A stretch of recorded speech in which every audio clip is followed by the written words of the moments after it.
So I was asked to talk a little bit about my work on trauma responsive leadership and trauma responsive work in early education. And I started this because 20 years ago, I'm a parent of three daughters, and two of them experienced early relational trauma before we adopted them.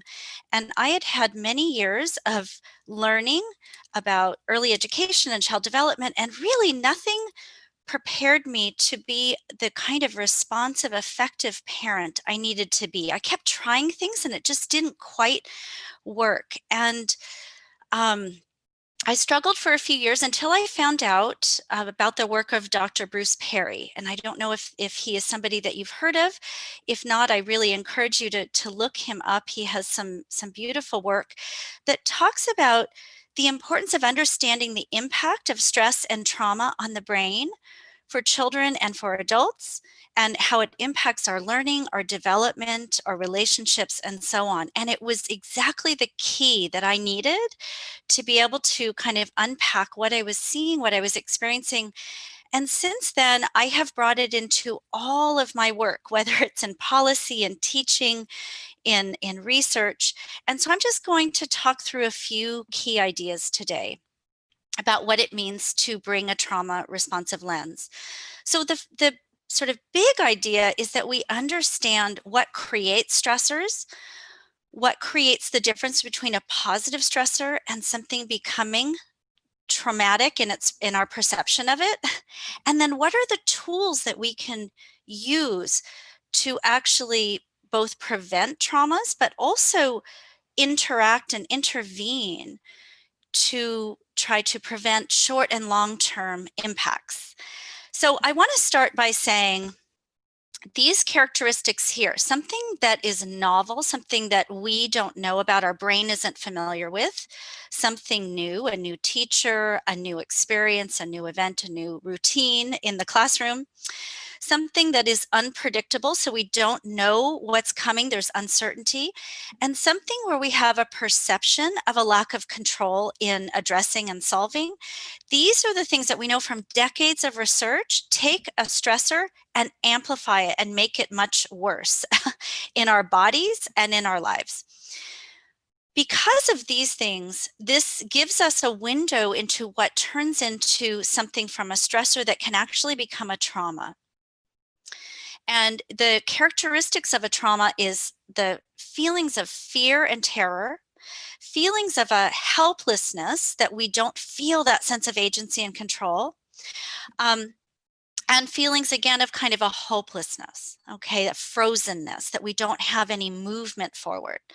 So that helps us understand where we need to go to actually disrupt stress from turning into trauma. And I'm going to talk a little bit about the brain, and then I'm going to talk mostly about what we can do to create for children and for ourselves in environments ways of working together that reduce stress and help us build resilience. And boy, did I hear Sharon and Julian talking about these things. And this is why I was saying the connecting the dots. It's very exciting for me. Okay, so let's go to the next one. Okay, so I don't want this to be a 10-minute discussion of the brain, but I want to just talk about a few key things, okay? So when you look at the brain here, I want to just say that every experience we have, every interaction we have has to start and go through our lower brainstem. And this is the part of our brain that we share with all reptiles on the earth.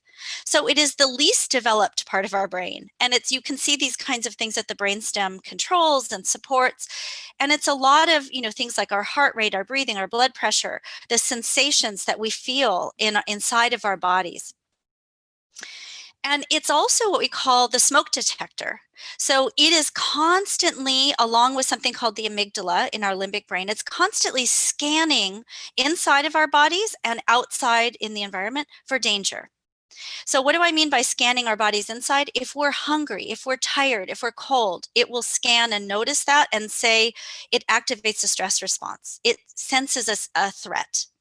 If it scans the external environment, right, it's looking for those things I just showed you, unpredictability, lack of control, danger, and it will activate, if it perceives danger inside or externally, the fight, flight, freeze response.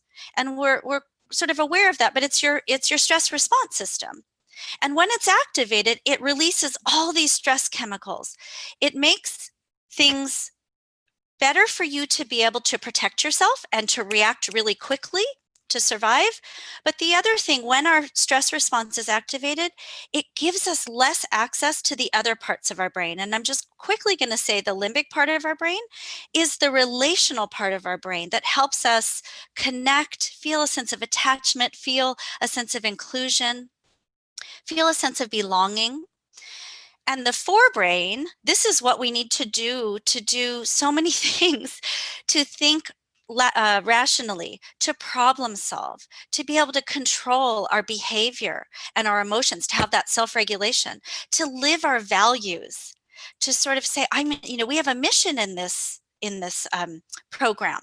We care about children and families. We want every single person to feel like we are attuning to them, to feel that we care about them, right? All of this comes from our forebrain and our cortex, the empathy that we can build, our perspective taking, and so on. Now, if the brainstem activates because it senses threat, we have less access to the limbic brain and the forebrain. It just shuts those things off, our sort of neural access to those things, to support us. It's a protective measure.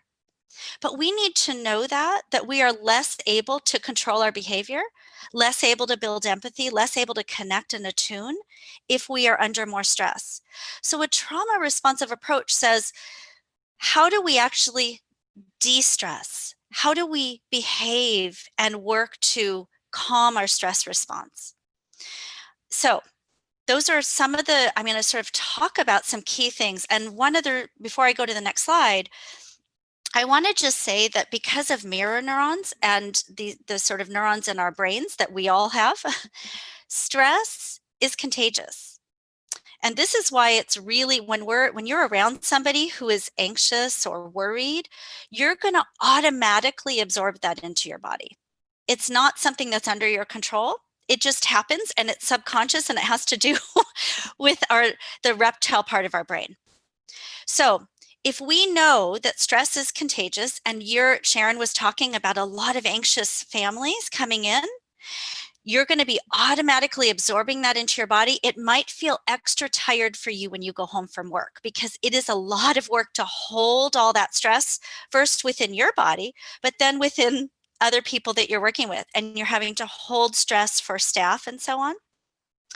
So we need to know that it is extra work in these stressful times just to go through the day. And Dr. Bruce Perry would say, we have to recognize that in these very stressful times, we're going to probably reduce our productivity level, what we're capable of. And he says, just plan for success. Know that you're going to be capable in your best day of about 75% of what you could do before. And in a day that's extra stressful, probably down to 50%. So don't give yourself grace, give other people grace, plan for success by knowing that you're not going to be able to do as much. Also, take regulation breaks all throughout the day. And here's where I want to, one more thing I want to say actually before I go to the next slide. Stress is contagious, but so is calmness. And this is when we can use our mirror neurons. I heard both Julie and Sharon talking about this, that we can, with somebody who's in our presence, a child or an adult who's stressed, we can follow them down, have our emotional state mirror theirs and follow them down into that state of stress, or we can use, without doing anything, just remaining calm, we can guide them back to regulation, just being in their presence. Okay, let me just go to the next slide. and I'll just talk through this. I know that we have a short time, but just really quickly, I want to say some of these key ways that when we think of building trauma responsive environments, we're talking about understanding the power of regulation, because young children are the most susceptible to trauma and its impact, but they're also the most susceptible to and sort of capable of neuroplasticity and healing the impacts. But all of us can heal from our stress. And if we have these tools of these pathways to regulation, you can be healing every moment of every day and protecting yourself from the negative impacts of all the stress and your stress chemicals and so on. Okay, so what are some of these things? And I'll just go through these quickly and then we can talk later about this. Everybody's been talking about relationships. It is the number it takes is one person, one human, one care provider who loves you, cares for you, attunes to you, makes you feel held. And we see this with you, with children, with families, with you, with a staff member. Just being in the presence of somebody who cares about you, we're relational beings, it's going to calm your stress response. Us seeing each other and being in community, it calms the stress response. Just bearing witness and hearing somebody's stories, it will calm your stress response. So relational regulation is the most important thing.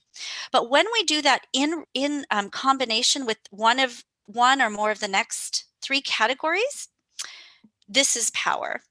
And we can do these things in small, like 15-second iterations. We can do them for 2 minutes and we can do them for 15 minutes. It doesn't take a lot to have regulatory breaks.